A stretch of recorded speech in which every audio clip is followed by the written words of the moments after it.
I talk a lot about a man being in his masculine instinct and a woman being in her feminine instinct. That means a man that is leading, taking charge, running the show, protecting a woman, providing for a woman, and a woman who is letting go, receiving her man, following his leadership, respecting him, looking up to him, using feminine communication, communicating vulnerably. Okay? These are instinctual programs. These are hardwired. These are not things that you choose. These are not just concepts. It's like, oh, I'm going to play pretend and I'm going to play the masculine role today and I'm going to play the feminine role today. These are hardwired, and there's a reason that they are hardwired. I talk a lot about these instincts in these videos, but I rarely talk more about where they are coming from, why we are hardwired in this way. So I'm going to talk about that in this video, and I'm talking about it today because I was reading my book again, Inspire His Devotion. I'm just going through it and thinking, like, what would be good topics to share in these videos? I'm going to read a really short portion of this, and then we're going to talk all about where these instincts come from. So at the core of every man is his masculine instinct, the instinct to lead a woman, to provide for a woman, to protect a woman, and to cherish a woman, to make her dreams come true by taking care of her emotionally, physically, sexually, financially, and spiritually. For many men today, this instinct is buried under a lifetime of wounding and unnatural belief systems. As a woman, you probably have experienced that before with a man, or the man that you're with, or past men, or all men that you've experienced in a relationship. This unfortunately means that many men are not being led by those instincts and may not even be aware of their instincts. But those instincts are there in every single man, waiting to be activated by a woman like you. And yes, you do have the ability, the power to inspire a man to step into that instinct and start giving you the provision and protection, cherishing that you need and deserve. And we're going to talk about why and where this is all coming from in the first place, so that you can have a much better understanding of what these instincts are. So hello, my name is Zach Rody. I'm here to lead you into creating the relationship of your dreams using your feminine energy and what I call feminine communication. If you've not yet subscribed to this channel, do that below, hit the notification bell, and be sure to like this video because I'm going to make sure it's a good one for you today. And if you would like to learn more about how to inspire men into cherishing you, then go below this video, open up the description. You're going to see the links to all of my offers, including my books, Amazon.com, and also my free webinar is a great place to start if you've not looked at any of my offers yet. It's free, so you're not risking anything. And what we'll be doing in the webinar is I'll be teaching you about your control patterns and how to shift out of them to inspire a man into giving you the care that you need and deserve. Okay, so these instincts, where are they coming from? Why are these hardwired? And by the way, I am one of the few people talking about masculine and feminine polarity that is claiming that these are hardwired. Because a lot of the people, the men and women that talk about this, they talk about it from a very spiritual framework. And it's actually a conceptual framework rather than an embodied one, because so many people, even the ones that are teaching this, their instinct is not fully online. If a person's instinct is online, it would be very clear every man has a masculine instinct. Every woman has a feminine instinct. And anything else that's presenting differently, that is just wounding. Okay? So why is this happening? I'm going to talk a little bit about how men and women were thousands of years ago. Understand, it doesn't matter if you're believing in evolution, believing that we came from God in the Garden of Eden 6,000 years ago. It doesn't matter if you believe that we came from test tubes, that where aliens just put us here and experimented and created us out of monkeys or whatever. Doesn't matter what your beliefs are. What I'm going to share holds true regardless. So, thousands of years ago, we don't have daycares. We don't have condoms. We don't have government welfare. We are depending on each other as men and women, and typically through tribes, in a very different way. And if you look at the way that men are built, just the way that men are built physically, we are typically bigger than women, stronger than women, faster than women, more capable of hunting, more capable of killing, more capable of protecting, more capable of going long distances to get the resources that are needed and building the resources, right? Building the house, making the cave nice, whatever it is. Our bodies are built for that. And so it would make sense that our instinct would also conform to that. The internal would conform to the external. In a similar way, look at the way that women's bodies are built. Yes, they're weaker than men's, but they have one thing that men absolutely cannot do at all, which is have babies and also nurse babies, right? Because of breast milk, because women have breasts. So it makes sense that a woman's instinct is going to also conform to how her body is, which means not being the one that's the provider and protector. Doesn't make sense for a woman. If you think about it, thousands of years ago, say a woman's having 10 kids, 15 kids, you're spending a good portion of your life being pregnant or nursing babies or both. That's your primary job, is to make sure that the babies come out healthy and are raised healthy and survive. So you're doing a lot of taking care of those little children and not providing. In a relationship, you're not the provider and you're not the protector. But you need somebody who is providing for you and protecting you, because while you are pregnant or while you are nursing young, you are going to be too busy and too drained to be able to provide for yourself and to be able to protect yourself to a large degree. And that's where the man comes in, right? That's why a man is built that way, to be your protector and to be your provider, to be the one that is in the giving role.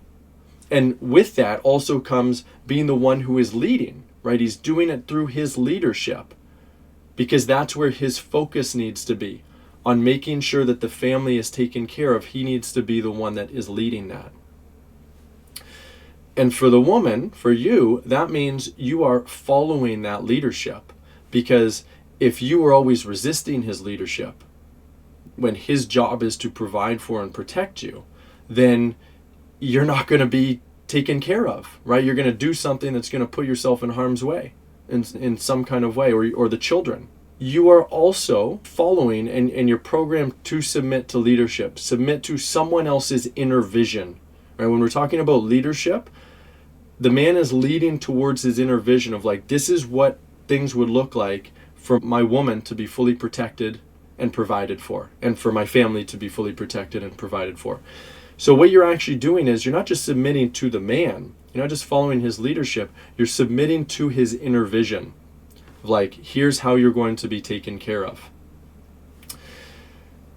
With children, it's like you might think like, oh, I'm doing so much leading with children. And yes, there is a masculine component to that. And that's part of the reason why women are able to shift from their masculine and feminine quite easily, because you do need some masculine energy to raise children properly. But if you think of it, especially with really young children, with babies, are you leading them so much as submitting to them? This is a weird way of thinking of it. But when a baby is crying, when he is communicating with you, it is a primitive way of communicating his needs, of leading you, of basically telling you what to do. His crying is like, hey, mommy, come over here. Come put your boob in my mouth, right? And you're submitting to that. You are just following his or her lead. And that's why it's typically so much easier for a woman to do the caretaking with the young child, where it's less draining than for a man. It's because you are instinctually wired to submit to someone else's inner vision, which is, mom, put your boob in my mouth. Right? That's the primitive inner vision of the child. Whereas for a man to do that all day in and day out, it tends to be way more draining, because he is not wired to submit. He's not wired to submit to some other person's inner vision. He is wired to lead his inner vision. And that's what energizes him. Whereas for a woman, it's going to drain the heck out of you, typically, if you're the one that is creating the inner vision, especially in a relationship. It's like, here's what we're going to do. I'm going to be planning all this. I'm in the caretaking role with my husband. That's going to feel absolutely horrible for you. And it's because you're stepping against your feminine instinct, which is to follow someone else's inner vision, receive someone else's inner vision. Now, if a man or woman didn't conform to this instinctual blueprint, they would probably die, or their children would probably die. So if we're looking at why do we have this instinct today, why is it so deeply hardwired? Well, if a man just decided to be like, nah, I'm not going to take care, I'm not going to provide for my woman, for my wife, I'm not going to provide for the family, I'm not going to protect them, what's going to happen is that a wolf is going to eat them all. Or they're going to starve to death because the man wasn't going out and procuring food. So they die.